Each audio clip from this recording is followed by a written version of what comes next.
น่วยบักใหญ่เนี่ยเบื้องนี้เก็บไป4-5 หน่วยละดูกระตาพวกแม่พี่น้องไปจอนมีขวบนี่เป็นเต็กของแม่พี่น้องกูห่วงเหนือ เอาไหมห่วงนะเอาไหมมันใหญ่นะเอาไหมไปแกงไปออม พวกมันบุกกว่า มันแดดมันเย็นเด้มันหอนเด้ เบิ่งนู้นพ่อแม่พี่น้องมันเป็นเต็กนี่เบิ่งนู้นนี่มันจอนบอลนี่เฮ้ยเอาเป็นข้างในส่วนมันอย่างนี่เห็นเป็นแม่ว้าวได้พ่อแม่พี่น้องกูเบิ่งนู้นนี่มันเป็นเต็ก ก็ถามมาบักอื่นหน่อยนี่เก็บเอาหลอกผักกาดไปแกงใช้กันกับผักตำดิ่งแล้วมันบ่ขมดอกนี่หน่อยนี่มันแก่ละเนี่ยเขาบ่ได้เก็บมันเด้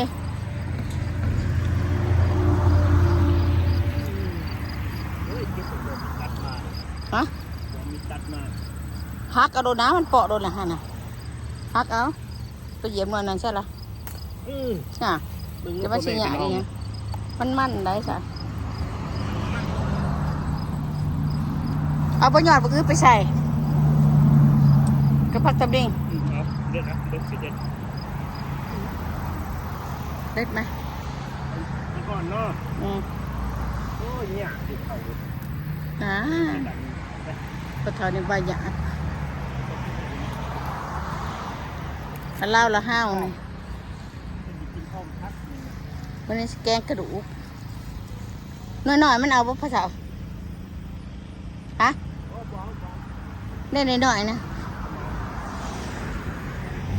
น่ากินอ้อมพัดกันเป็นอะไรไปนะต้องได้ยอดงานบ่มีได้เอาเบิดละเบิ่งเอามาเบิ่งได้หน่วยนี่4 หน่วย4 หน่วยนี่เอา 4 หน่วย3 4 หน่วย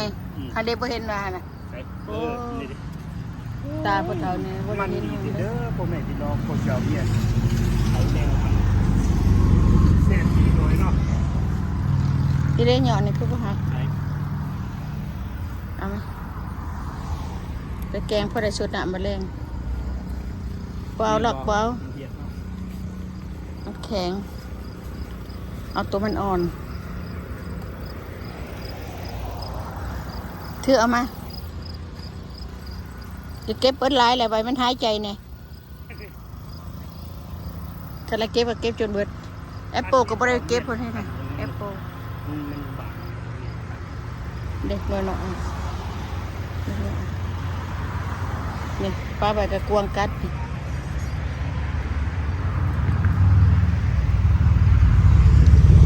มันกระแช่ไปเวทแหล่บนบางหน่วยเด้อค่ะนี่ยังคือว่าหักไปนะเอาแม่นะหยาบก็เอามันเหี่ยวโอ้ไปถิ่มไปแล้วก็พอกินเด็ดถิ่มไปถั่วก็ได้ตัดโอ้บดมื่นเก็บถั่วห่าวเนาะโอ้เขาไปอยากเก็บดอกถั่วลูกถั่วลูกได้นะเป็นไรปักแตงเบิ่งบักเด่นข่อยดีนะพี่น้องบักเด่นอันนี้หวานเลยงามให้บ่เอาอยากแกงบักเด่นดิบกับอยากแกงอยู่เด็ดเอาเส้นหน่อยเนาะเดี๋ยวแต่เธอมันเป็นแง่ตู้เย็นนี่ยังเต็มพ่อแม่เต็มก็เก็บไปกินมื้ออื่นเด้โอ้สิเบิดอะไรชีวิตอะไรถ่ายไหมกินให้นี่นะถ่ายอยู่เด้เมื่ออ่อนบ่เอาหน่อยเอาพอดี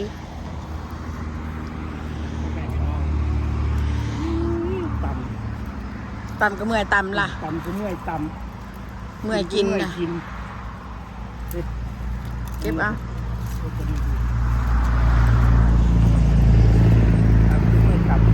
ทวนน้ำหมอที่เรียนก็เข้าสมัยยังน้อยนึงเล่พักเทิงพระเจ้าทั่วใกล้ชีวิตไปให้กับแม่นี่ก็หาว่าเล่พักเทิงคิดกินแล้วชวนน้ำหมอกได้มีสิ่งไว้หวานไหน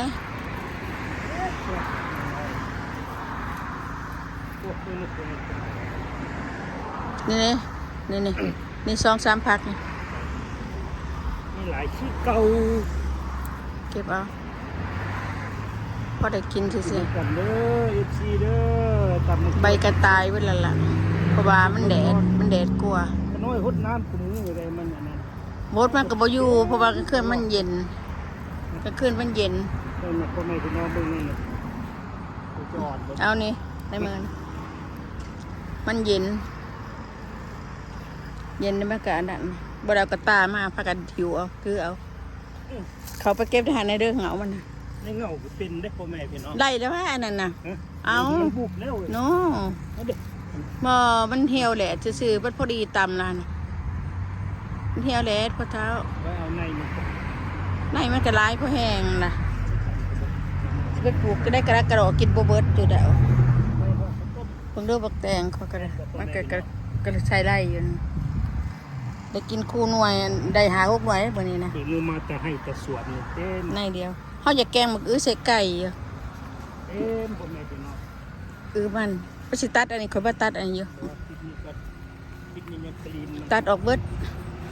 ปลาใบมันโป่งไหมเบิ่งหญ้าญี่ปุ่นนั่นมันขึ้น ใช้ นี่หญ้าญี่ เอ ปุ่น อหญ้าพักเรือเหาะ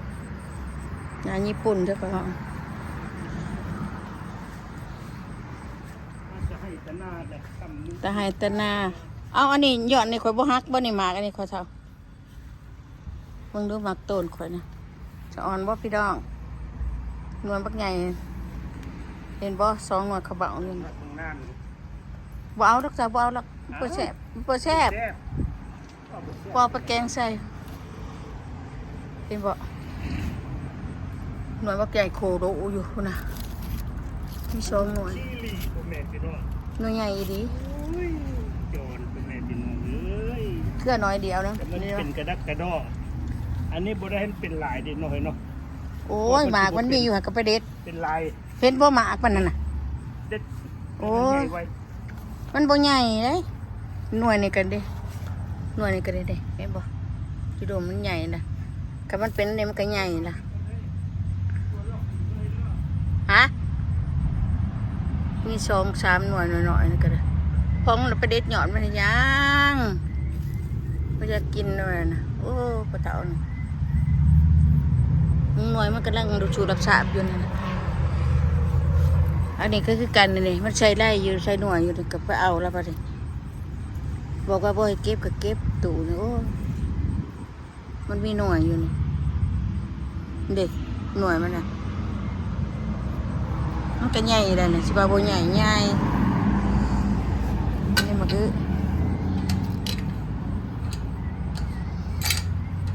เก็บไปเก็บแต่วันบ่มีใครเก็บลาวละห้าวก็ได้พ่อแกงอะไรพี่น้องพักก็ได้เนี่ยก็ได้พ่อแกงพ่อออกเลยสิออกกระดูกกินใส่บักเขือน้ำโอ้ยบักแตงกระตุกโอ้ my god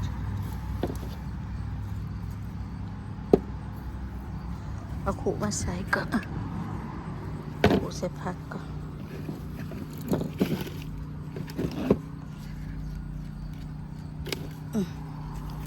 ดอกผักกาดนี่ก็สิใส่เอาใส่กันกับมะเขือนี่กับพ่อกินอะไรบ่แดงนกมันไปแล้วเด็กพักตำลิงกันพ่อแกงพ่ออออะไรนี่ เบิ่งนุ่มหมกถั่วพ่อแม่พี่น้อง เอาขึ้นได้คือบักแตงหน่อยนะ ไป นี่มันตกลงอันนี้สิแกงแมลงอันนี้เก็บอยู่สวนนี่เลยบักแตงเครือเดียวนะ เล่นกระตาพ่อแม่พี่น้องตำมะแกงตำมะฮะ เบิ่งยอดพักอันดอกพักอันนี้มันแกงบ่มีว่าได้ ใช่ เบิ่งก่อนยังมาคือบ่เห็นดอกอยู่ ดอกอะไร ดอกผักกาดนี่นะพี่ข้างนี้ผักกาดนี่เป็นแกงแซ่บเอาดิไปเก็บเอาดิเห็นบ่เอาดอกมานะแกงผักตำลิงกระดูกหมูผักป่งเอาบักพริกดิบเนี่ยเด้อไปตำใส่ ที่ได้คือมี มีปะ ถ้วย เป็นจะได้หยอดอันนี้ เป็นจะแกงกินอยู่วะ นอนยังโอ้ยเบาดับเบาเด็กเข้ามา โอ้ยพอเด็ดเคยโรคถิ่มนะเนาะโอ้ยอันนี้พักบงพอเต่าคือหอมหมักแตงชุกนั่นนี่วะมันมีเครือหมักแตงมันมีเครือหมักแตงด้วยนี่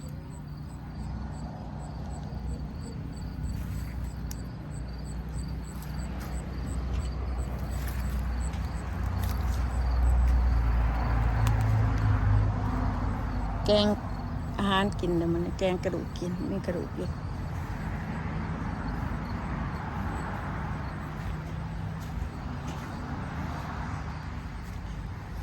โอเคพี่น้อง